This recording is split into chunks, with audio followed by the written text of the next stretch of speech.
That year, our parents passed away and the company was on the verge of bankruptcy.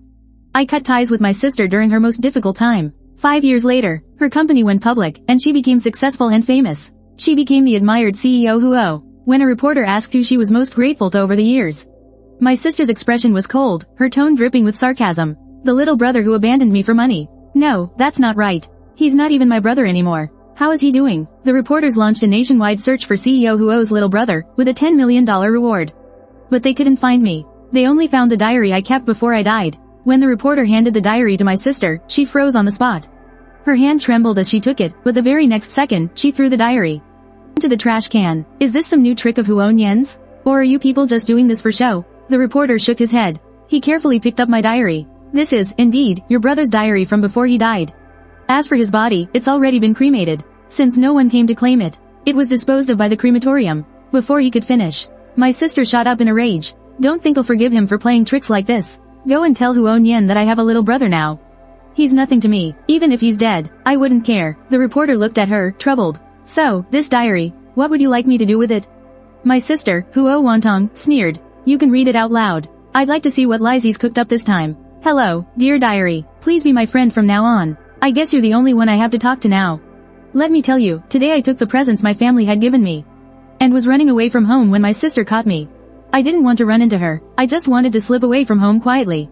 But my sister is so annoying. She grabbed my hand and told me not to leave. She said I'm the only family she has left. For a second there, my heart wavered, but I still kept a cold face and asked her, the company is bankrupt. Can you still buy me the motorcycle models I like? I spend money like water. Can you still afford to support me? Instead of living with you, having to find ways to save money every single day. I happen to know someone who can. But my sister got even more frantic. She asked me who it was, telling me not to get scammed. She also said she'd work harder, that she would make lots and lots of money. She promised she'd let me live like a young master again, just like before. But guess what I said to her? I'm willing to be scammed. What's it to you? If you were actually capable, you'd have the money to support me. Then I'd still be your good little brother, and I'd come home. But when are you ever going to have money? My sister is such a proud person. But to get me to stay, she actually knelt down. Pretty pathetic, isn't it? I turned my head away and wiped the tears from my eyes before she could see. I even slapped her across the face and told her to stop pestering me. I told her not to ruin my future, and even declared that I was cutting all ties with her. That slap really stunned my sister. She just stood there, frozen. Just watched as I dragged my luggage away. I'm so sorry, sister. It must have hurt so much, right? After reading this page, the reporter took a deep breath. I can't believe Ms. Huo relied on her brother so much. But when the camera turned to the sister, her expression didn't show the slightest hint of emotion. She remained cold. She just said casually, I do have my regrets. I regret being so good to him in the past, only to raise an ungrateful brat. Dear diary, I'm back. Today, I went to another hospital for a follow-up examination. I really wish the previous diagnosis was a mistake. That way, I could go back and tell my sister I regret it. As long as I swallow my pride, my sister would forgive me just like she always has. But life isn't full of miracles, is it? That older doctor told me with a serious face. Where are your parents? It's primary liver cancer. It's already in the final stages. You need to be hospitalized immediately. I didn't really understand, but the fear of death still made me burst into tears. I'm only 18 years old. The doctor gave me a sympathetic look. He gave me the payment slip for hospitalization. I ran over to the payment machine to take a look. In the end, I snuck out of the hospital. Forget it. My card is linked to my sister's main account. I should save her some money. I'm going to die soon anyway. Why waste my sister's money? She has worked so hard for all her money. Ever since the contractor our parents worked with ran off, the project went bust, and our cash flow was cut off. Our parents were running around under immense pressure and got into a car accident during a business dinner. Both of them passed away. The company's affairs all fell onto my sister's shoulders. I saw with my own eyes how the debt collectors came and emptied our home of everything valuable. And my sister, in order to save the hundreds of thousands for my study abroad fund, knelt on the floor and kowtowed to them. But in the end, our assets were still seized by the bank. To pay off the debts, my sister went everywhere to borrow money. She had no time to see a doctor and no money for treatment. As soon as she regained consciousness, she checked out of the hospital and went back to running the business, groveling and begging everyone she could. I cried and begged her to wait until she was better before working. She said she was made of iron and that she'd be fine. Don't you think my sister is kind of foolish? Actually, I wanted to help share her burden. I wanted to tell my sister that I don't need to study abroad. I'm not the pampered young master I used to be. I don't need anything. I could also get a part-time job to earn money and support her. But I never expected that at such a critical time, I would get the most expensive kind of illness. Dear diary, don't you think I'm pretty useless, too? The reporter's eyes began to well up. It seems your brother really did have his reasons for leaving you back then. Getting liver cancer at such a young age. It's so tragic. Huo Wantong sneered, what a well-played pity party. Reporter Lin, don't be fooled by him. Huo Nian is an expert at lying. When we were kids, he lied to our parents that he'd sprained his ankle just to skip school. He scared our whole family into fussing over him and rushing him to the hospital. His acting has always been very good. Let's hope so. I had insomnia again last night. It's not that I don't want to sleep. The pain is just too much to sleep through. The illness is getting worse. I really can't bear it without buying painkillers, but I have no money. There are more important things right now. If I don't pay the rent soon, I'm going to be kicked out by the landlord. I'm really going to experience sleeping under a bridge, just like my sister and I used to talk about. When I used to read martial arts novels, I thought it was so cool how the heroes slept under bridges. But now that I'm grown up, I'm terrified of not having money. I had no choice but to post the gifts my mom and dad gave me online. They're some of the few things I brought with me. But when people actually came to ask, I always found excuses to refuse. When it comes down to it, I can't bear to part with them. In the end, I was panicking from the pain and hunger. I couldn't stop myself from withdrawing 500 from the card. Sis, I'm sorry, I used your money again. Found that being poor has cured my old picky eating habits. When I was about to faint from hunger, I even picked up someone's discarded, dirty bun from the trash can to eat. It actually tasted pretty good. It seems being poor can cure any spoiled brat tendencies. I went to the supermarket and bought a bag of steamed buns, a bottle of mineral water, and then went to the hospital to buy some painkillers. I'll save the rest for rent. My teacher called me again. He urged me to study hard, saying it's a shame for someone with grades like mine to suddenly skip classes. I was afraid he would contact my sister, so I offered to drop out of school. But the teacher called my sister anyway. Her tone was stiff and cold. Huo Nian, I know you don't want anything to do with me. I don't care what woman you've gotten involved with. But you shouldn't abandon the studies you were so proud of for her. Being so depraved, how can you face our parents? It had only been about 10 days since I'd heard my sister's voice. But it felt like so long. Like half a lifetime. I covered my mouth to keep myself from crying out loud. Sis, I miss you so much. On the other end of the line, my sister grew impatient and added one last sentence. If you keep this up, I'm really done with you. My sister hung up, but I cried for a long time. Dear diary, I think I'll just block my sister. I'll go handle the withdrawal procedures tomorrow. The reporter saw that CEO Huo looked a bit distressed. And paused for a moment, wiping the moisture from the corner of his eye.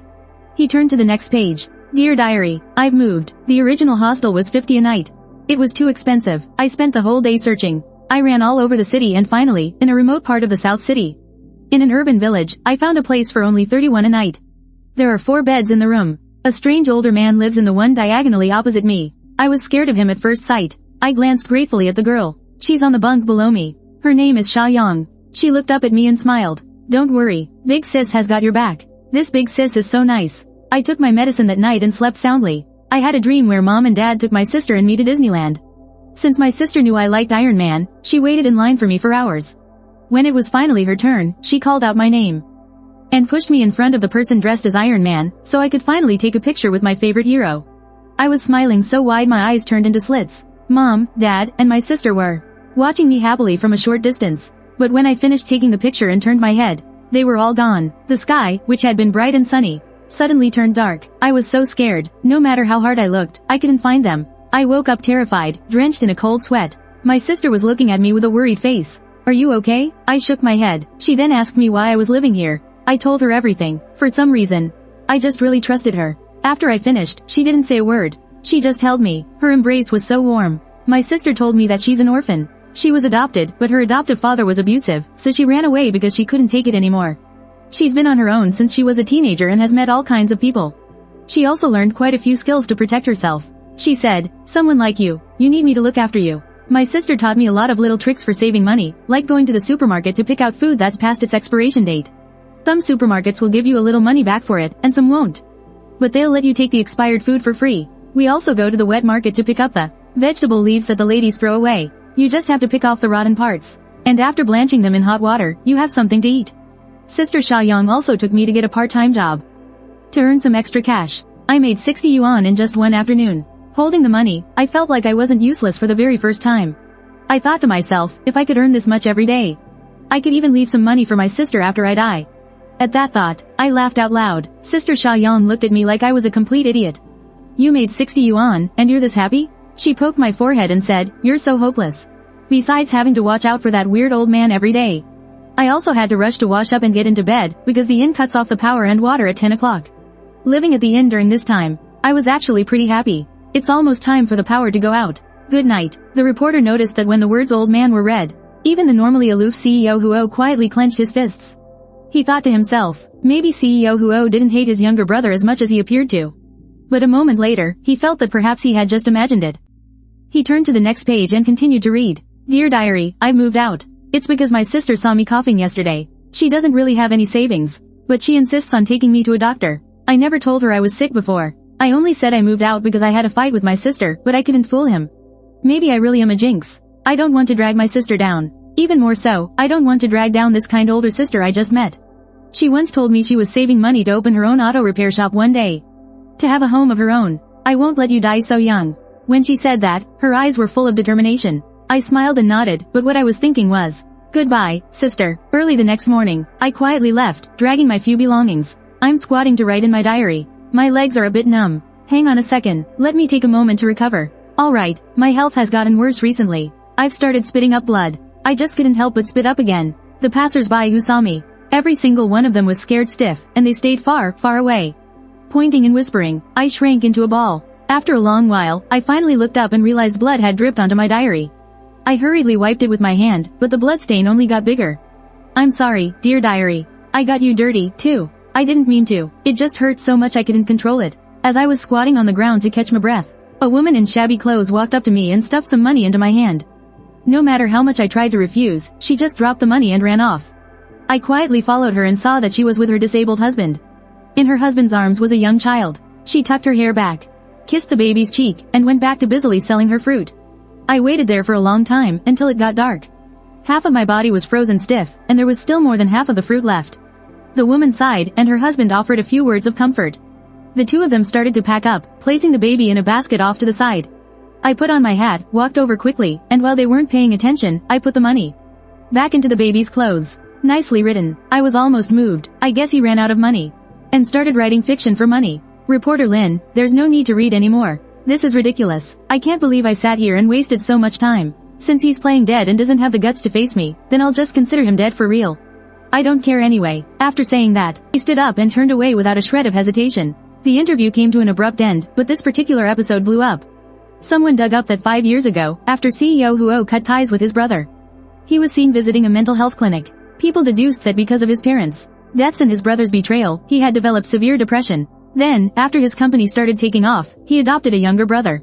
And as for CEO Huo's brother's diary, it sparked a heated discussion among netizens. Some people blasted CEO Huo's brother for trying to get attention, saying he left his own sister for money back then, letting her face the crisis of bankruptcy all alone. Which was a huge blow to her mental state. Now that he sees his sister has made it big, he's starting to play the victim to get sympathy, to even write this kind of diary. Too bad President Huo already has a new little brother. I heard that for his little brother's 18th birthday, he rented out an entire amusement park and even gave him a limited edition sports car. It wouldn't be an exaggeration to say he's completely doted on. But some people think, maybe there's really more to the story. This diary is written so realistically. The emotions are so sincere. I can't believe the person who wrote this diary would be a gold digger. Regardless of the opinions, netizens were all looking forward to what President Huo's little brother wrote next in his diary. To chase ratings, a reporter from the TV station contacted President Huo again, asking if he would agree to publicize his late brother's diary. I don't know if he didn't believe it or just didn't care. President Huo's assistant said that President Huo stated the diary had already been handed over to your TV station to handle. As for whether to publicize it or destroy it, he had no opinion. He also added that President Huo made it clear he only has one little brother, Huo. Some netizens felt a sense of satisfaction. It was cathartic. Let's see if President Huo's little brother can keep up his act. The guy doesn't even care. After getting authorization, the TV station soon broadcasted a live show called Huo Nian's Final Diary. On screen, he had a solemn expression. Just like all of you, I have not read this diary in advance. After receiving President Huo's authorization, I will share it with everyone in front of the live stream today. I hope everyone can be kind with their words. Hundreds of thousands of people joined the live stream in an instant. In less than a minute, it surpassed 1 million viewers. Everyone was waiting for reporter Lin to open that diary. Meanwhile, at the Huo residence, assistant Lin Yi looked at President Huo with a complicated expression.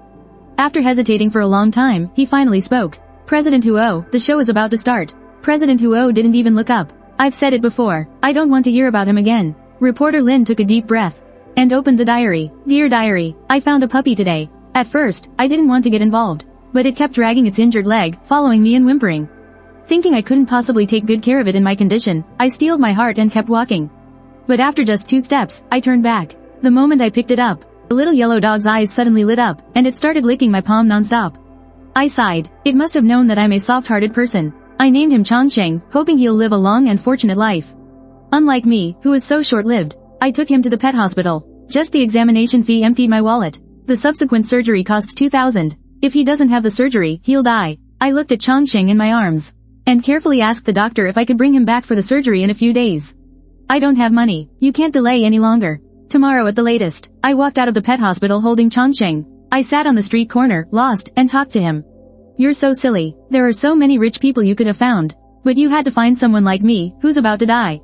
And if that wasn't enough, I'm also this poor. Where am I supposed to find 2,000 yuan for you? The puppy can't understand what I'm saying, it just wags its tail happily, celebrating that it finally has a home. Looking at him, my eyes started to well up again. Because of this, I had no choice but to go to an ATM, hesitating to withdraw 2,000. Just one last time, sis. This is the last time I'll spend your money. But I never expected that my sister had already deactivated my supplementary card.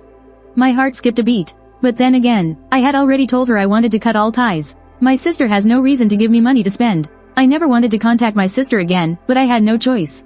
For Changsheng's sake, I unblocked my sister's number and gave her a call. The phone rang for a long time. Just when I thought she wouldn't pick up, she finally answered. She scoffed. Having regrets? You actually blocked me, and now you're the one calling? Didn't you say you wanted to cut all ties with me? Or are you just out of money? The moment my sister started speaking, every word I wanted to say got stuck in my throat. I really just wanted to hang up. But Changsheng in my arms was a reminder. Send me 2,000. My sister was silent for a moment before questioning me. You haven't contacted me in all this time.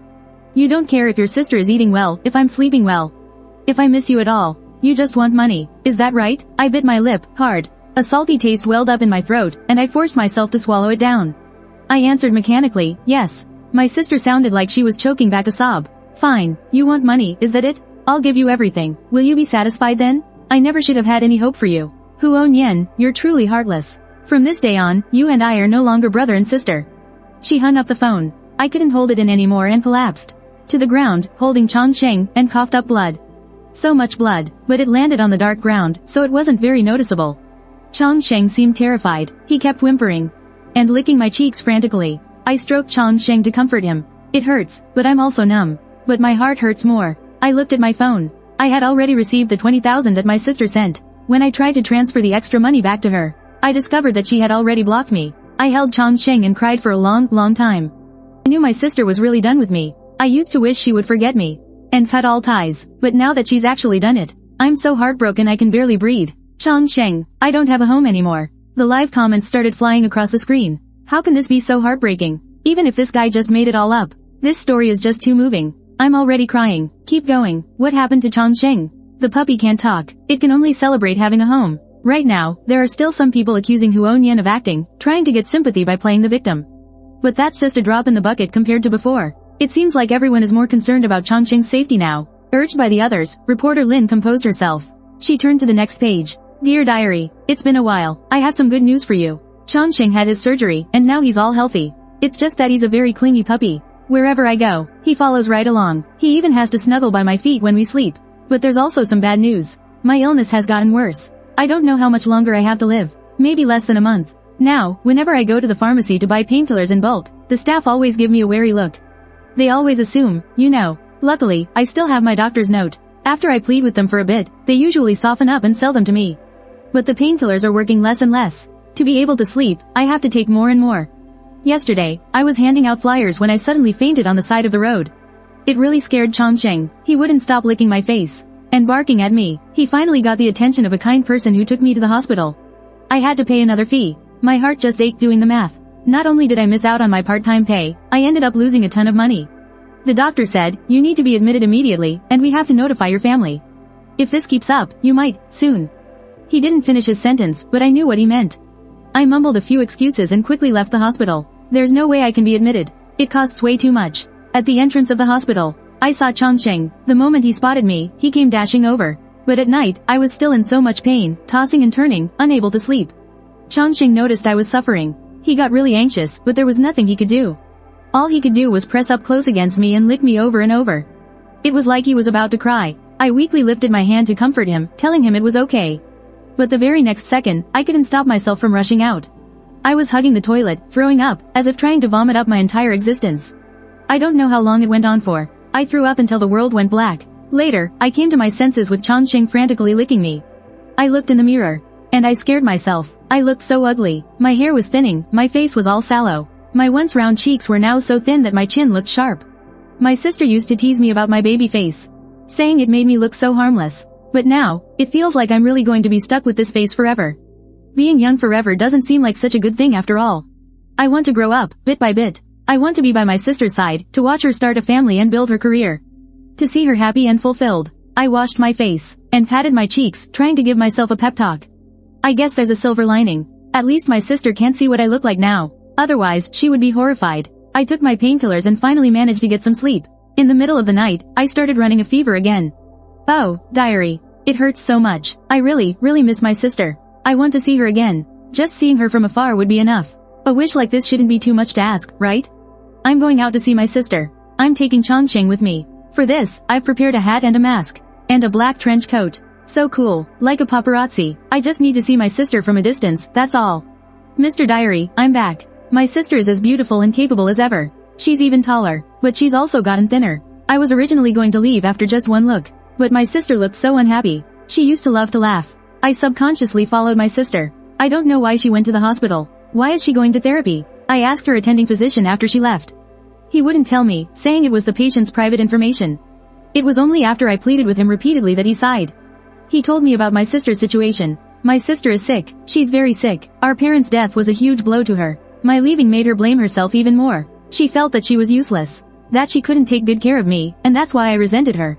And left her. Because of that, my sister even started to self-harm. I cried. Crying turned into laughing. My sister is so foolish. I'm obviously the useless one. I would only drag her down. My sister is the best sister in the world. She would save up her allowance for a whole year to buy me an expensive birthday present. She would beat up the bullies at school who picked on me. The thugs and troublemakers until they couldn't get up, even if it meant she'd be punished for it. After our parents died, she handled everything, bearing all that pressure alone. She still provided me with a good life. How could I ever resent her? Reporter Lin suddenly stopped and showed the diary to the camera. Everyone noticed that on this page, besides the neat handwriting, there were also marks from tears that had soaked the page and dried. He must have cried for a long time. Tears had soaked this page of the diary. Reporter Lin's eyes couldn't help but well up, too. Adjusting his voice, which was trembling from holding back a sob, he read, "I'm so useless.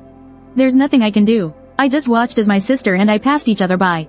I didn't even have the courage to go up and hug her." In the moment our eyes met, my sister looked away. She doesn't recognize me anymore. I guess that makes sense. The way I look now, I'm not even sure if I'm a person or a ghost. It's better if she never sees me again. I don't want to make my sister sad. Mr. Diary, I've made up my mind. Instead of dying in agony like this. Do you think I did the right thing? I must be delirious from my illness. I often talk to you. I talk to Changsheng, as if you two would actually answer me.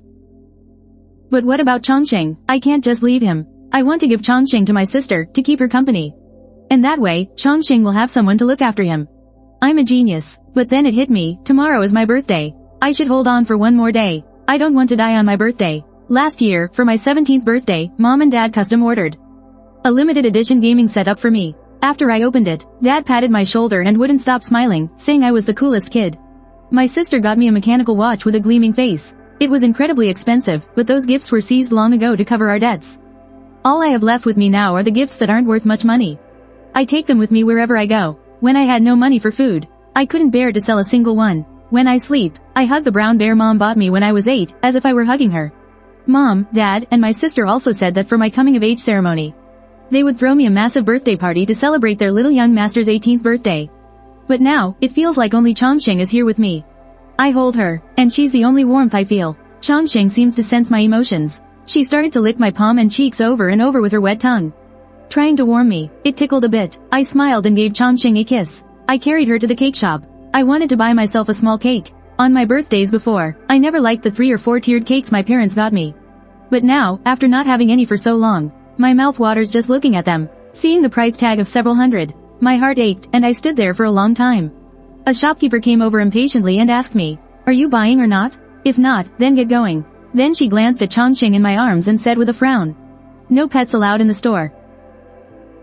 A boy holding a poodle. Maybe it was because Chongqing was so dirty. I didn't have money to take her to a pet salon for a bath. I apologized again and again. I asked for the cheapest one, a chocolate cupcake for 20 yuan, and found a park bench. I sat down, holding Chongqing. There were no candles, so I just silently acted it out in my head. I closed my eyes and made a wish. I wish for Chongqing to be safe and sound. I wish for my sister to be successful and famous, and to live a long and prosperous life. A life full of happiness. I opened my eyes. I fed the cake part to Chongqing. She ate it so happily, as if she were celebrating my coming of age. I was craving it so badly. But after just a few bites, I leaned to the side and threw everything up. In the end, I took Chongqing to the pet groomers to give her a bath. It cost 200. The owner said he'd never seen such a well-behaved little dog. I took the clean, nice-smelling Chongqing back. I took a deep breath. Chongqing is a gift sent to me from heaven. Now, I want to give this gift to my sister. I hope she can help me take good care of Chongqing. I also hope Chongqing can keep my sister company in my place. And the 20,000 yuan on the card. I'm going to secretly slip that under my sister's door, too. If there are no surprises, I won't be updating anymore. Because tomorrow, I'm going to another world. To see my mom and dad. Dear diary, I will miss you, Chongqing. I will watch over you, too. And sister, I will protect you always and forever. He thought it was over, but reporter Lin subconsciously flipped to the next page. He saw the words on it. I'm sorry, Chongqing. It was me who didn't take good care of you. Did sister think you were a dog that already had an owner?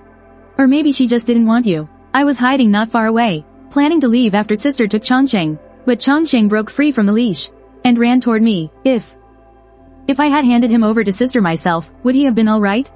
I kept crying, begging Chongqing not to leave me, but he struggled to lift his head and let out a whimper. He licked my face and then closed his eyes. I held Chongqing and sang to him. Good little doggy, open the door. As I sang and sang, tears streamed down my face. I buried Chongqing on the small dirt slope next to mom and dad's graves. The moon isn't full tonight, but it's very bright. I can't wait for the 15th anymore, Chongqing. Run a little slower. I'm coming to find you now. And mom, dad, sister, goodbye. By the time reporter Lin finished the diary, his eyes were already filled with tears. And the live comments were scrolling by furiously. What, Chongqing is dead? And Huo Nian is dead too? The author is so cruel. It's one thing for him to die, but why did they have to kill the dog? 1050p. What did the little dog do wrong? 56m, 1050p, poor Chongqing. 1050p. If you're going to make me cry, don't use the dog. 56m. Is this Huo Nian really dead or is it fake?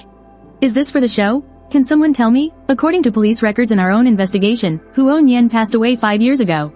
This isn't a publicity stunt, nor is he faking his death. Out of respect for the deceased, please be mindful of your words. As for this diary, we will preserve it. We will not be responding to any further questions regarding this matter.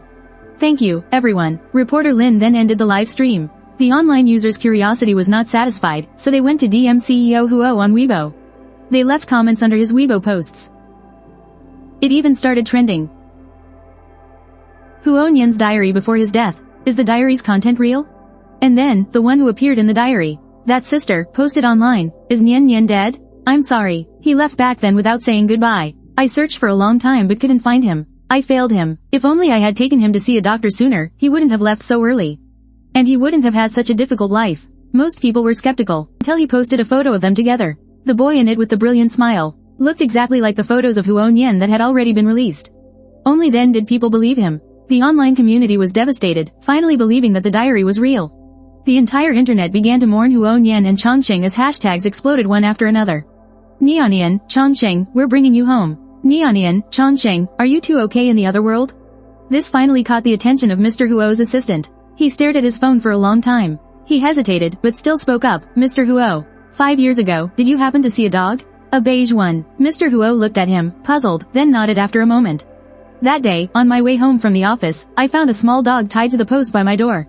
It was beige all over, with a little pink nose. Very clean, very cute. You could tell it was a pet that had an owner. I remembered he also liked small animals. So I went up and petted it. The little dog was very well behaved. It kept wagging its tail at me. I figured its owner would come back for it. So I went home. Not long after, I heard a commotion outside, so I went to the window to look.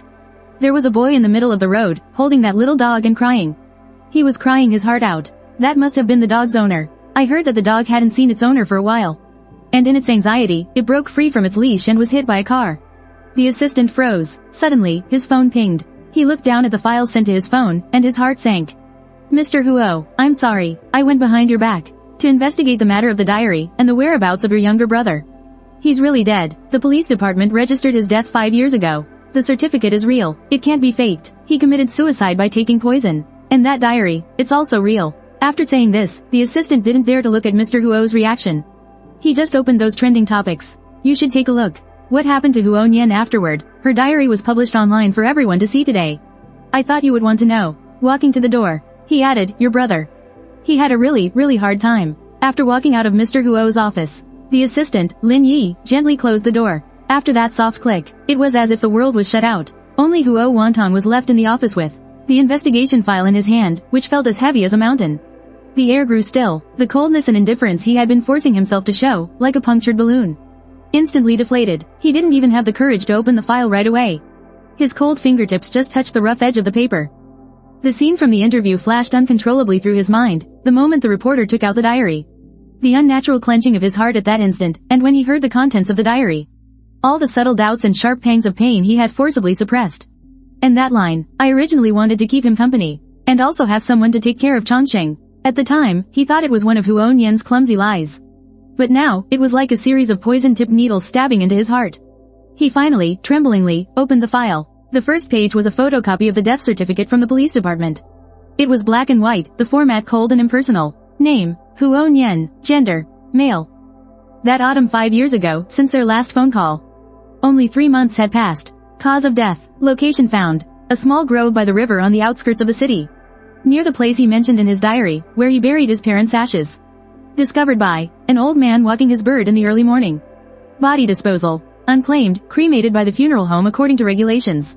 Ashes were temporarily stored. After the deadline, they were disposed of ecologically. Every single word was like a dull knife, sawing back and forth across her heart. The 2 words, unclaimed, transformed into a physical slap, striking her hard across the face. What was she doing back then? Maybe she was in therapy at some clinic, or maybe forcing a smile at a cocktail party. Perhaps she never even thought to check if he was truly, safely alive somewhere. Attached were photocopies of several photos from the scene. The resolution was low, but it was clear enough to see what had happened. A young man, so thin he was almost emaciated, was leaning quietly against a tree trunk, wearing the black trench coat mentioned in the diary. A hat covered most of his face. He was clutching a worn-out-looking brown teddy bear. Huo Wantong recognized it at a glance. It was the birthday gift their mother had given him when he turned 8. He had actually kept it with him all this time. There was also a photo of where the diary was found. It was right by his side, carefully wrapped in a plastic bag. As if he were afraid it would get wet from the dew. Until the very end, he was protecting this diary, the only thing he could confide in. Huo Wantong's breathing became ragged. Her vision blurred instantly. She slammed a hand over her mouth. But she couldn't suppress the broken sobs welling up from the depths of her chest. The tears she thought had long since dried up now burst forth like a broken dam, scalding her skin. Nian Nian. My Nian Nian, she murmured. Her voice so hoarse it didn't sound like her own. It wasn't a sob story. He wasn't making it up. He was really sick, truly destitute. Enduring the torment of illness and the coldness of the world, yet he was still thinking of her, his unqualified older sister. He deliberately said those awful things, pushing her away in the most hurtful way possible. Not because he didn't love her, but because he loved her too much.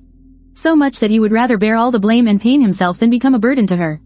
And her? What had she done? She believed his act. She hated him for 5 years. She even said, upon hearing of his death, I wouldn't care. Such a horrible thing to say. She had adopted a new younger brother, trying to fill the void he left by transferring her affection, but never truly trying to understand his resolute decision back then. Overwhelming regret and guilt engulfed her like a tidal wave. She remembered their last phone call. He had choked out, I'm giving you everything. Are you satisfied now? I should never have had any hope for you. You're truly heartless. Then he resolutely hung up the phone and blocked her. How much pain must he have been in when he heard those words, model? Was he coughing up blood again? Was he holding that little dog named Chongsheng, crying so hard he couldn't breathe? The long-suppressed pain finally burst from his throat, turning into a mournful, agonizing wail. Huo Wantong could no longer hold herself up. She slid from the chair, collapsing onto the carpet. Like a lost child, she curled her body into a ball and began to cry her heart out. Her sobs were filled with despair, self-blame, and an irreversible agony. She slammed her fists on the ground, her nails nearly digging into the expensive carpet fibers. I could have recognized him. How could I not have recognized him? This thought gnawed at her sanity over and over. That day, outside the psychiatrist's office, that emaciated paparazzo in a mask and hat. That was her Neonian. He was looking right at her, but she had coldly averted her gaze. If only she had stopped. If only she had walked over and asked him one question. If only. But alas, there are no if-onlys in life. Outside the office, Lin Yi and several other assistants listened to the sounds of a complete breakdown coming from inside. They all looked at each other, at a loss. But no one dared to go in and disturb her. They all knew that CEO Huo needed this catharsis, needed to face this bloody truth head-on. Huo Wantong didn't know how long she cried, until her voice was hoarse. And it seemed her tears had run dry, leaving only uncontrollable shudders and sobs racking her body. She lay collapsed on the floor, her eyes staring blankly at the ornate chandelier on the ceiling, feeling as though the entire world had lost its color. The next day, Huo Wantong did not come to the company. After handling the urgent matters, Lin Yi, filled with worry, came to Huo Wantong's villa in the evening. He used the spare key to open the door, and the strong stench of alcohol hit him in the face. The living room was a mess, with empty wine bottles scattered everywhere. Huo Wantong, still in yesterday's business suit, was curled up in a corner of the sofa. Her hair disheveled, her eyes red and swollen, with tear stains still wet on her face. In her hand, she clutched the copy of that diary. CEO Huo, Lin Yi approached cautiously. Huo Wantong slowly lifted her head, her gaze unfocused. It took a long moment for her eyes to focus on Lin Yi's face. Lin, her voice was so hoarse it was almost inaudible. Did he hate me in the end? Lin Yi's heart ached. He knelt down, gently taking the empty bottle from her hand. CEO Huo, according to the diary, Mr. Huo Nian never hated you. He was hoping for your happiness until the very end. Happiness? I lost him. What right do I have to be happy? She reached for another bottle, but Lin Yi stopped her. CEO Huo, you can't go on like this. If Mr. Huo Nian saw you torturing yourself like this, he wouldn't be able to rest in peace. Mr. Huo Nian, Huo Wantong murmured, as fresh tears welled up. He was so afraid of pain. How scared must he have been when he died all alone? Chongqing wasn't even with him. In the end, he was clutching that his mother gave him. She couldn't go on. She was just crying silently. Lin Yi struggled to get Huo Wantong into bed. He gave her some water and watched as she drowsily drifted off to sleep. But her brow remained tightly furrowed. Lin Yi let out a sigh. He knew Huo Wantong needed time, but seeing her like this, what would happen to the company? And what about her own health? In the days that followed, it was as if Huo Wantong had become a different person. She stopped going to the company and refused to handle any business matters. She locked herself in the villa all day, with only bottles of alcohol for company. She tried to numb herself with alcohol, but in her drunken haze, the image of Huo Nian only became clearer. The way he followed her around as a child, softly calling her older sister, the awkward way he behaved during his rebellious teenage years. And that last image of his slender back, hugging the puppy's body and crying helplessly in the dark. Her adopted brother in name only, Huo Yu, made a video call from abroad. Looking at the face on the screen, which bore some resemblance to Nian Nian, but had been carefully sculpted by the material things she had given him, Huo Wantong suddenly felt a strong wave of disgust and guilt. What was she doing? Looking for a replacement? It wasn't fair to Huo Yu, and it was a desecration of Nian Nian's memory. She lost control and screamed at the concerned face on the other end of the screen, terrifying Huo Yu, who didn't know what to do. Not long after, she arranged for Huo Yu to be sent to a very good boarding school abroad. She also set up a large trust fund for him, enough to ensure he'd be worry-free for life. In the email she sent to Huo Yu, she wrote only one sentence: I'm sorry. I'm not a good older sister. Go and live your own life. She cut off all contact with this replacement, as if that could lessen the guilt she felt toward her real brother. The company's business plummeted, shareholders were full of complaints, and the media began to publish speculative stories about CEO Huo having a mental breakdown for personal reasons. Lin Yi was at his wit's end, but he couldn't rouse Huo Wantong, who was drowning in grief and self-blame.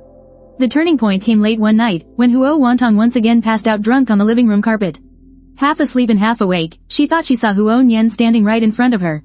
He was wearing a clean white shirt, his smile as bright and warm as it was in his youth. At his feet was the little beige puppy, Chongqing, wagging its tail happily. Older sister, the phantom of Huo Nian spoke. His voice was gentle. Please stop torturing yourself, okay? Nian Nian. Huo Wantong reached out her hand, only to grasp at empty air. Tears instantly blurred her vision. I'm so sorry. I was wrong. I never blamed you. The phantom smile remained warm. I'm so happy to see how successful you've become. I'm so proud, older sister. Please, live a full and happy life for the both of us. Will you? That's my greatest wish. Nian Nian. Huo Wantong was choked with sobs. Promise me, older sister. The phantom's figure began to blur, his voice growing more and more distant. I promise you. Your big sister promises you. Huo Wantong cried out desperately, jolting upright from the carpet. The living room was empty, with only moonlight spilling in through the window. There was no sign of Huo Nian, but the dream was exceptionally clear. Nian Nian's words seemed to still linger in her ears, and an immense wave of sorrow washed over her again. But this time, amidst the sorrow, there seemed to be something more. A faint yet firm strength. That's right. Nian Nian hoped for her happiness until the very end. For her to ruin herself like this. How sad would Nian Nian be, watching from heaven? She couldn't let Nian Nian down. Even more, she couldn't let Nian Nian's sacrifice be in vain. The next morning, when Lin Yi arrived at the villa, worried as before, he was surprised to find that Huo Wantong was already up. She had showered and changed into clean clothes. Although her face was still pale and haggard, her eyes were no longer lifeless. Instead, they held an almost cruel clarity and determination. Huo Wantong's voice was still hoarse, but it was calm. Lin Yi, help me contact the best private doctor. I want a full physical examination. Also, inform the board of directors that we'll have a video conference this afternoon. President Huo, I'm fine now, Huo Wantong interrupted him. Her gaze fell on the bright sunlight outside the window. Or rather, I have to get better. For Nian Nian. And for redemption. With astounding willpower, Huo Wantong began to rebuild her life. She actively cooperated with the doctor's treatment and quit drinking. She forced herself to eat and sleep, pushing herself back onto a normal track. She threw herself back into work, stricter and more demanding than ever before. And handled company affairs with efficiency, quickly stabilizing the declining situation. But those who knew her could feel that the President who once might have had a trace of warmth was gone. Now, she was more like a precise and cold work machine, as if only endless work could fill the void in her heart. However, outside of work, she began a secret and lengthy search. She wanted to find every trace of Huo Nian's life during her final days. She had to find out, during the 5 months she was absent, how exactly she had lived. She first had Lin Yi find that woman, Xia Yang, who had once posted online, in a private room of a quiet cafe. Huo Wantong met this woman who had a certain worldly air about her. When Xia Yang saw Huo Wantong, her expression was complicated. There was sympathy, but also a hint of relief. President Huo, you're finally here. Xia Yang sighed. I tried to find you, but I was stopped by your assistant. I thought you really didn't care about Nian Nian anymore. I do care. Huo Wantong's voice was low, with an imperceptible tremor. I was just blind. Please, tell me everything about Nian Nian. Xia Yang looked at the woman before her, who seemed so strong, yet whose eyes held a bottomless sorrow.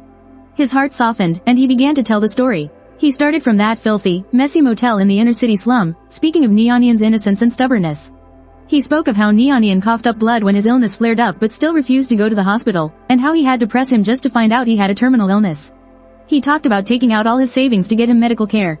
He was just too thoughtful. So thoughtful it was heartbreaking, Xia Yang said, his eyes turning red.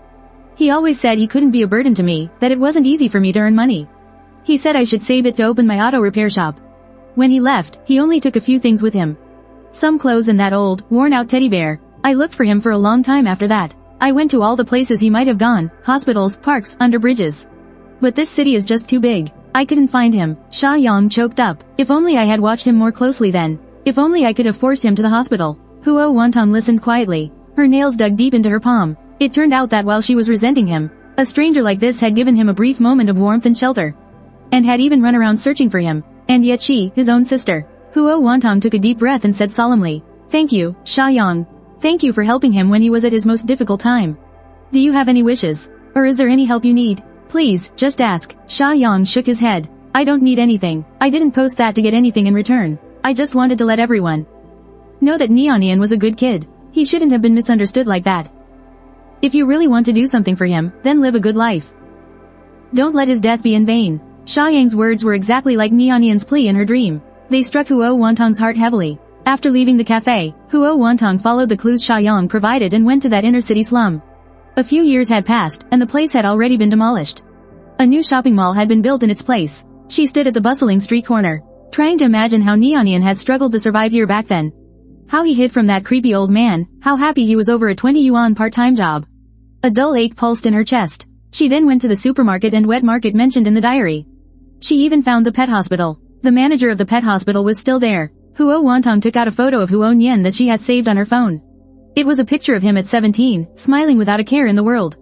The manager looked at it closely for a long time, then shook his head. "Too many pets come in for treatment every day. I can't remember." Huo Wantong didn't give up. She described what Chongqing looked like, a small, beige-colored mutt with an injured leg. The manager frowned and thought for a long while. He seemed to have a faint, blurry memory. "I kind of remember, but I can't recall the details." Huo Wantong wasn't discouraged. She used her connections to find the police officer who handled Huo Nian's case back then. The old officer was close to retirement. He remembered the case very clearly. He took Huo Wantong to the small grove by the river where Huo Nian's body had been discovered. The old officer pointed to a large tree by the river and sighed. "That kid." Just looking at him was heartbreaking. It was right there. He was very peaceful, as if he were asleep. We investigated for a long time but found no evidence of foul play. We looked at the diary, too. It confirms it was a suicide. He didn't have much with him, just that doll and a diary. And some spare change. We followed procedure and put out a notice, trying to find his family, but no one ever came to claim him. The old police officer glanced at Huo Wantong and didn't finish his sentence. Huo Wantong stood beneath the tree. The early summer wind rustled through the leaves, making them rustle. Sunlight filtered through the gaps in the branches, scattering dappled spots of light.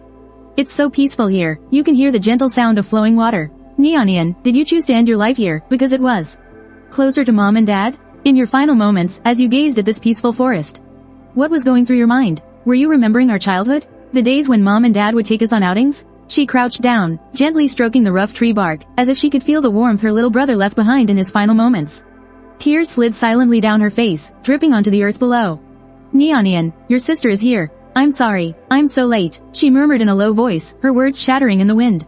Later, Huo Wantong went to where her parents were buried. Next to their shared grave, she found a small, inconspicuous mound of earth. According to the diary, this was likely where Changqing was buried. The mound was already covered with green grass, and dotted with nameless little wildflowers. She carefully cleared away the weeds around it. Then, beside Changqing's little grave, she buried a small, exquisite urn with her own hands. Inside were the ashes of the original diary. She had arranged for a special technique to be used to cremate the diary cleanly, and had then brought the ashes back with her. She stroked the small mound and whispered, Changqing, thank you for staying with Neonian during those final days. Now, please continue to watch over Neonian here, along with mom and dad. Will you? After doing all of this, Huo Wantong stood before her parents' grave, looking at their kind photograph on the tombstone. She bowed deeply 3 times. Her voice was calm and resolute. Mom, Dad, I'm sorry, I didn't take good care of our little brother. But I promise you, from now on, I will live my life to the fullest, for Neonian as well. I will do something to make Neonian's passing meaningful. Upon returning to the city, Huo Wantong made a major decision. She held a press conference to announce that most of her personal assets would be injected into the newly formed Nian Changqing Charitable Foundation. The foundation focuses on 2 main areas. The first is to sponsor young cancer patients from low-income families, providing them with medical funds and psychological support. The second is to rescue stray animals by establishing standardized shelters and adoption systems. At the press conference, for the first time in public, Huo Wantong spoke candidly about her younger brother, Huo Nian. She didn't share too many details, saying only, during his life, my brother Huo Nian received kindness from a stranger, and he also experienced the unpredictability and hardship of life.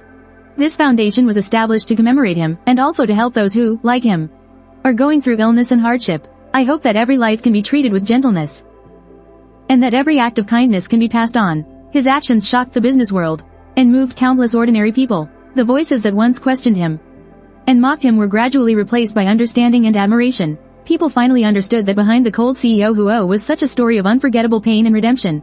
The foundation's work began quickly. Huo Wantong was personally involved, participating in project reviews, visiting the sponsored children in the hospital, and visiting the small animals waiting for adoption at the rescue center.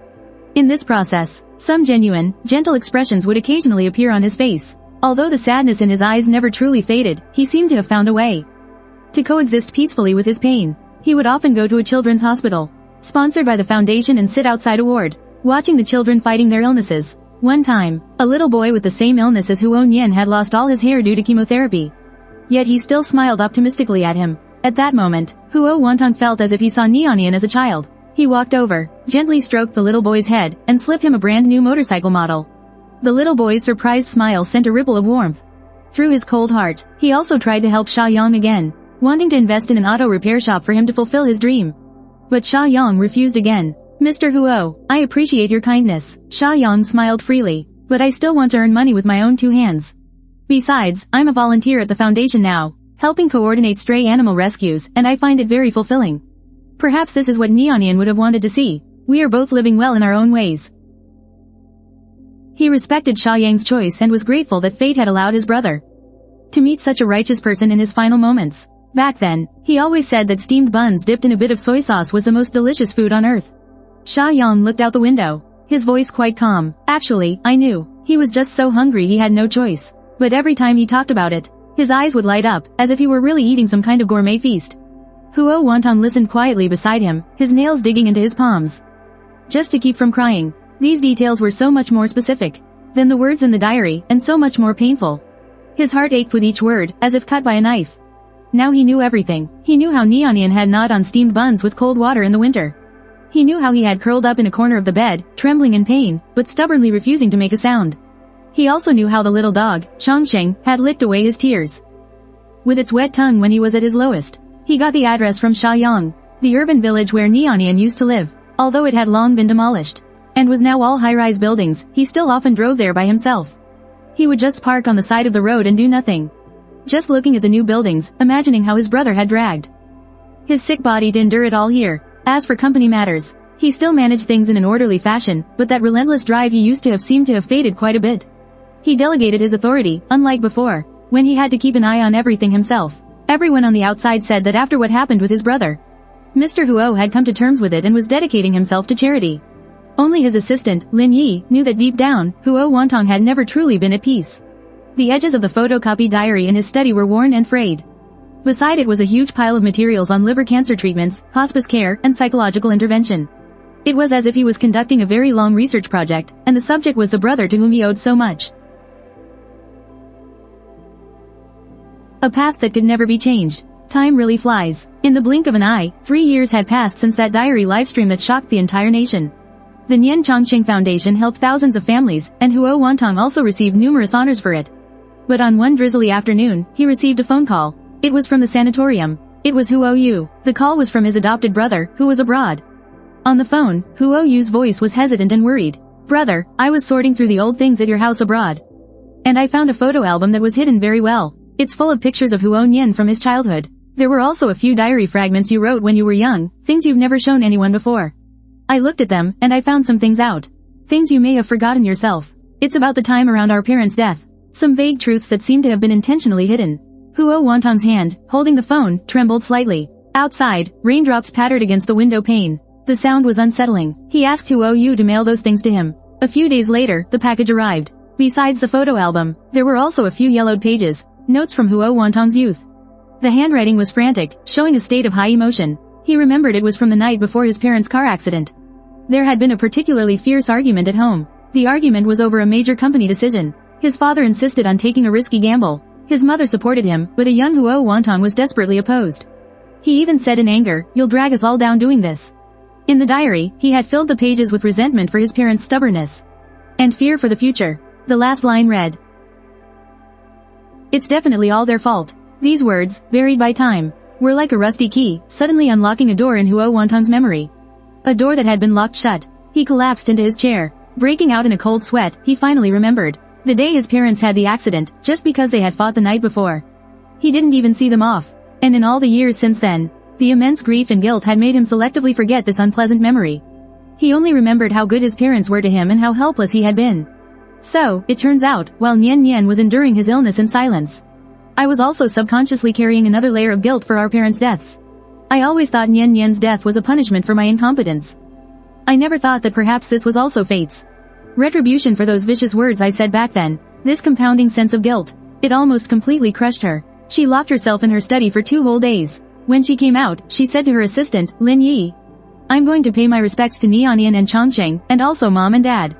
In the cemetery, Nianian and Chongqing's shared grave was right next to their parents' grave. This was something she arranged later. The young boy in the photo still had such a radiant smile.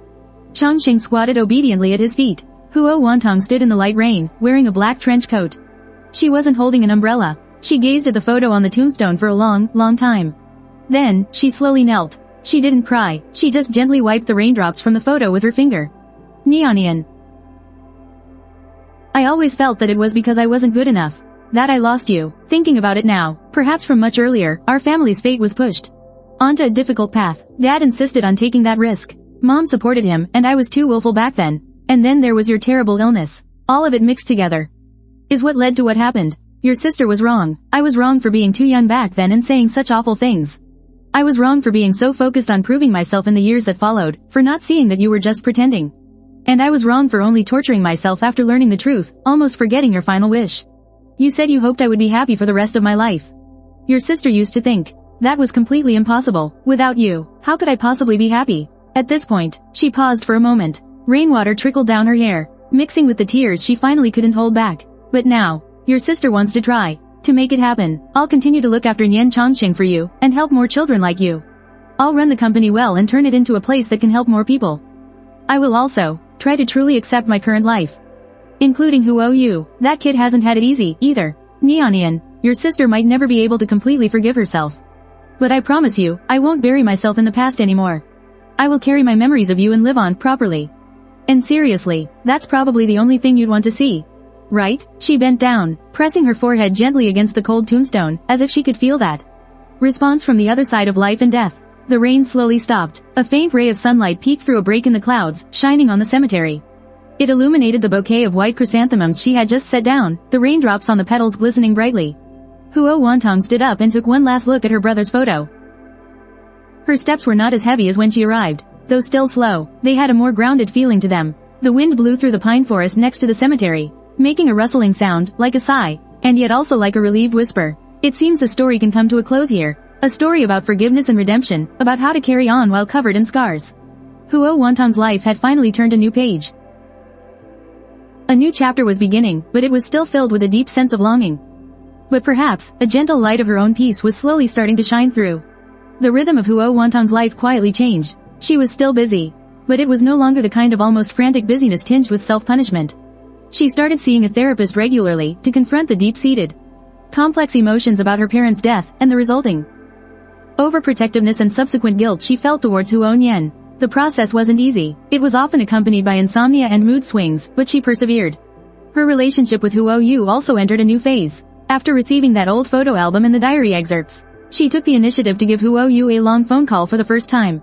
She didn't explain too much about their past entanglements, but simply thanked her sincerely. She thanked her for showing her a part of herself she had forgotten. She told Huo Yu that she understood the distance and unease she might have felt, and made it clear that, regardless of blood ties, they were a family now. She hoped they could build a more genuine connection in the future. Sis, you take care of yourself. The Nian Chongqing Foundation, under her continued investment and professional management, kept expanding in scale. It was no longer just about providing financial aid. They began to form professional medical and social work teams to offer psychological support and hospice care services to the recipients. At one of the foundation's annual dinners, a young girl they had helped took her hand. Tears streamed down the girl's face. Auntie Huo, thank you and brother Huo Nian for giving me a second chance at life. At that moment, what filled Huo Wantong's heart was not just relief, but also a strange sense of peace, as if Nian Nian's life was continuing on in another form. She would still go to the cemetery, but she no longer always immersed herself in sorrow. Sometimes she would bring a bouquet of sunflowers that Nian Nian liked. Other times she would just sit quietly for a while, telling them about how the foundation was doing, or complaining about some trouble she'd run into at the company. Just like when her younger brother was still by her side. She even once, in front of Chongqing's small tombstone, placed a brand new toy. Chongqing, you have to take good care of him. Time flew by. Another 2 years passed. After a business forum ended, Huo Wantong unexpectedly ran into an acquaintance in the hotel lobby. It was reporter Lin, the one who had first found the diary and hosted the live broadcast back then. Reporter Lin was now a well-respected media figure in the industry. Her face showed the marks of time. Reporter Lin smiled and walked over to greet her, with a hint of subtle inquiry in her eyes. President Huo, it's been a long time. Huo Wantong nodded in response, her tone calm. Reporter Lin, it's good to see you're well. The two of them sat down in the hotel's coffee shop.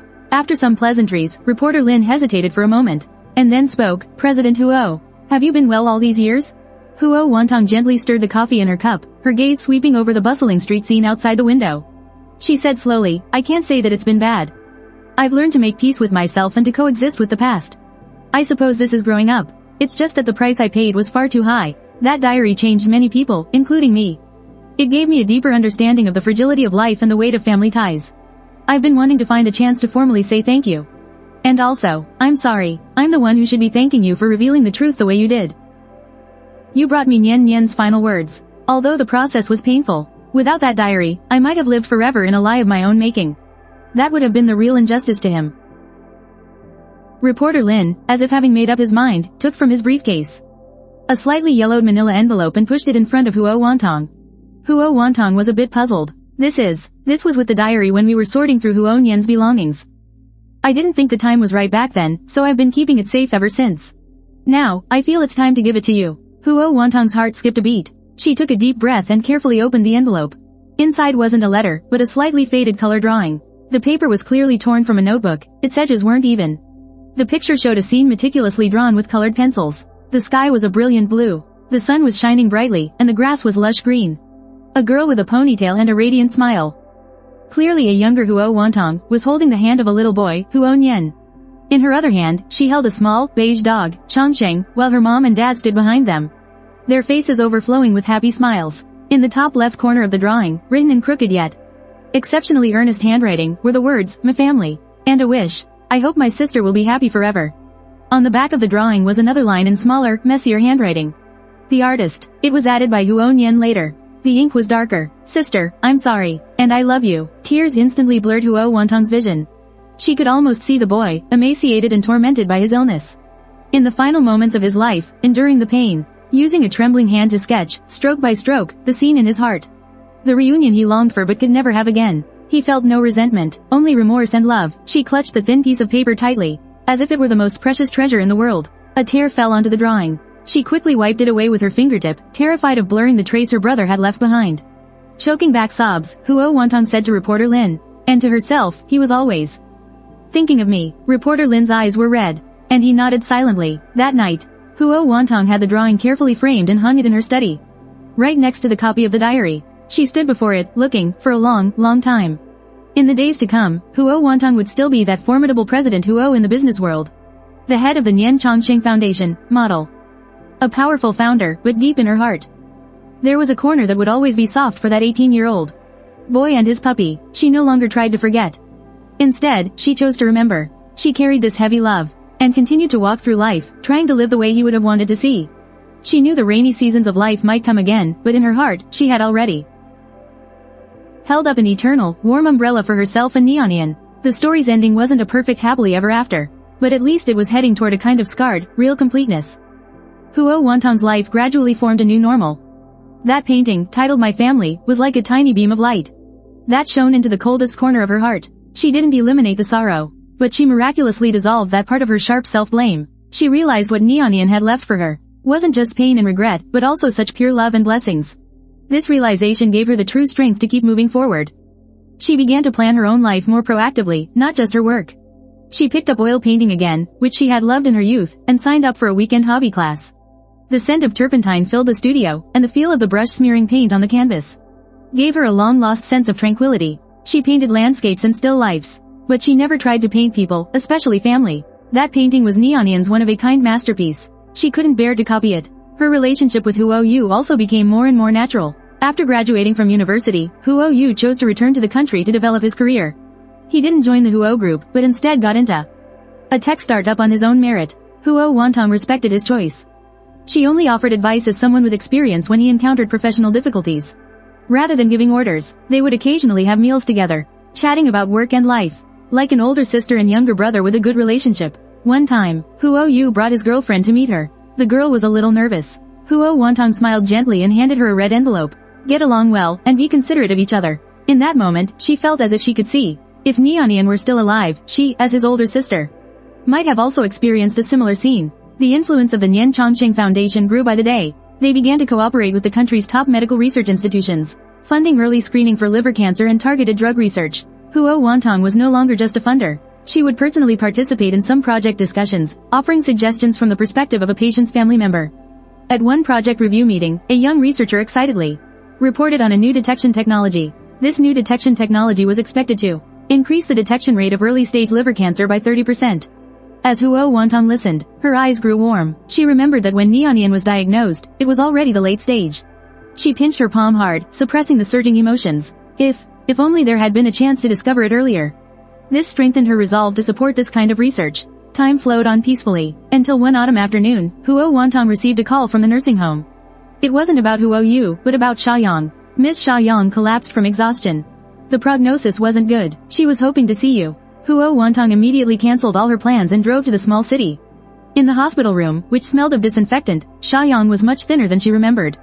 Her face was pale, but her eyes were still clear and stubborn. When Xiaoyang saw Huo Wantong, she gave a weak smile. President Huo, you're here. Huo Wantong sat down by the bed, gently holding her frail hand. Don't call me President Huo. Just call me Wantong. Xiaoyang shook her head, catching her breath. I'm used to it. Besides, you are President Huo. I don't have much time left. There's something I've been thinking about for a long time. I felt I should tell you. Huo Wantong's heart tightened. Tell me. Xiaoyang's gaze drifted toward the window, as if she was reminiscing. Before Nian passed away, he actually left a message for you. It wasn't written in his diary. That day, he was in very bad shape. He was in terrible pain, and in and out of consciousness. He grabbed my hand and said, Sister Yang Yang. If my sister finds out later on, please help me tell her. Sha Yang paused, her breathing a little ragged. Huo Wantong quickly offered her some water, but she waved it away. She insisted on continuing. He said, tell her not to be sad for too long. She has to find someone to be with her, not like mom and dad, who left him all alone. And also, she has to eat a hot meal every day. Her voice grew weaker and weaker. The last word was almost inaudible. Tears silently slid down Huo Wantong's face. Don't be sad for too long. Find a partner. Eat a hot meal every day. This was what her little brother worried about at the very end. Choking with emotion, Huo Wantong buried her face in Sha Yang's palm. That silly boy, he never blamed you. He always said his sister was the best sister in the world. A few days later, Sha Yang passed away peacefully. Huo Wantong buried her next to Nian Nian's grave. She placed a bouquet of sunflowers on the grave. Now, you can go be with him. She began to take eating seriously. She hired a soup-making auntie and occasionally started learning to cook. The warmth of the kitchen made her feel at peace. One evening, Huo Yu called to say the project was a success, his voice full of energy. As Huo Wantong listened, the corners of her mouth turned up in an unconscious smile. She walked to the study and looked at the painting titled My Family. This time, she didn't cry. Instead, she made a soft promise. I will live my life well, carrying your love with me as I go. She still visited the cemetery, but it was more like visiting old friends. She would bring a pot of tea and tell them what had been going on. The painting was moved to the bedroom to remind him that love still existed. The Nian Chongqing Foundation benefited hundreds of thousands of people, its early screening programs saving many lives. Every time he heard such news, the regret in his heart lessened a little. At an international charity forum, someone said Nian Chongqing is full of Eastern philosophy. Remembering the deceased is about cherishing life. Huo Wantong smiled in relief. This had truly become the path she practiced. Huo Yu's project was a success. Making a name for himself in the tech world, he brought his girlfriend, Lin Wei, to see him. The red braised pork the girl made had a trace of their mother's touch. A warmth spread through Huo Wantong's heart. 10 years passed. Huo Wantong's temples were touched with gray, and her gaze grew more serene. She gradually delegated her authority, focusing on strategy and philanthropy. She filled the garden with sunflowers and white chrysanthemums. A documentary director contacted her. When he said he wanted to film the story of Nian Chongqing, she agreed after some thought. But she requested it be authentic, with the focus on the foundation's work. On camera, she was composed and capable. When she spoke of the foundation, her eyes shone. How did you walk out of that dark period? It's not about walking out. It's about learning to carry it with you. The people you love become a part of you. Nian Chongqing is about carrying that memory to create more possibilities for life. The documentary received a quiet, profound response. Her story became a model for rebuilding after being broken. At Huo Yu's wedding, he watched the newlyweds on stage. He then looked toward the empty seat reserved for Nian. They must be happy for us. Sis, you have to be happy. Huo Wantong became a grandmother. Holding her granddaughter, Nian Qing, the little one's eyes were just like the Nian from her memories. She pushed the stroller for a walk among the sunflowers. Look. This is your granduncle in Chongqing. They love you very much. When Nian Qing was 3 years old, she clearly called out, Grandma. The soft, sweet voice touched her heart. Huo Wantong started spending time telling her fairy tales. But she never mentioned that heavy name. When the Huo Corporation became an industry benchmark, and the Nian Chongqing Foundation flourished, he retired behind the scenes. He tended to his garden, watching the flowers bloom and fall. Nian Qing pointed to the brightest star. Grandma, the star is so bright. Huo Wantong said softly, perhaps your granduncle is watching over us. On his 70th birthday, Huo Yu presented a handmade photo album. The first page was a hand-drawn family portrait. Nian Qing had written, great-grandpa, great-grandma, grandma, granduncle, Chongqing, and us. The last few pages were blank. A small note on them read, the days to come, we will continue to fill these together. Huo Wantong's fingertips gently caressed the photos, her eyes welling up. A smile played on his lips. This gift told him that Nian was never forgotten, but had been warmly woven into the family's memory. In his later years, he organized his old belongings, attaching labels to them, so that Nian Qing would know where her family came from. In the end, President Huo, who had dedicated his life to charity, passed away peacefully. Before he passed, he said through his tears, Dad, Mom. Nian, you've all come for me. I'm sorry. It's my fault I didn't take good care of Nian. I have never seen an old man cry so heartbreakingly. But when he passed, Mr. Huo was at peace, with a contented, childlike smile on his face.